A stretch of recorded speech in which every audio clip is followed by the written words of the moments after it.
Selamat pagi Indonesia, Anda menyaksikan seputar Bali terkini pukul 9 waktu Indonesia Tengah bersama saya, Madis Kerenekarang.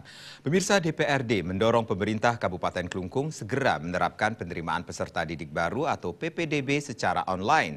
PPDB kali ini juga diharapkan dilaksanakan berdasarkan rayon atau zonasi. Ketua Komisi 3 DPRD Klungkung, Lukomang Ari Ayuningrum, mendorong pemerintah Kabupaten Klungkung segera menerapkan PPDB online.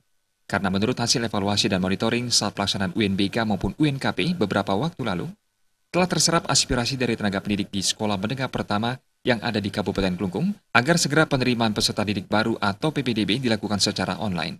Karena tidak akan memberi peluang terjadinya jalur belakang saat para siswa mencari sekolah. Sementara hasil komunikasi dengan Dinas Pendidikan, proses PPDB online sudah direncanakan namun masih menunggu juklak dan juknisnya karena menunggu formula dan aturan main dari PPDB online.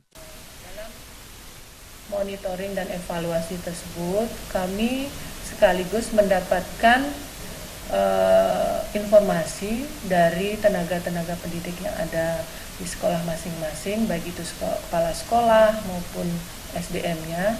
Mereka pun siap agar PPDB online itu segera bisa diberlakukan. Kemudian dari hasil koordinasi dan komunikasi kita dengan Dinas Pendidikan, memang proses itu sudah dilaksanakan, tinggal menunggu daripada juklak dan juknisnya. Lukomang Ari Ayuningrum menambahkan, PPDB juga sudah saatnya menerapkan sistem rayon atau zonasi agar siswa tidak kehilangan kesempatan bersekolah di dekat tempat tinggalnya. Jaya dan Ali Setiawan, Bali TV. Nantikan seputar Bali terkini 1 jam datang. Selamat pagi dan sampai jumpa.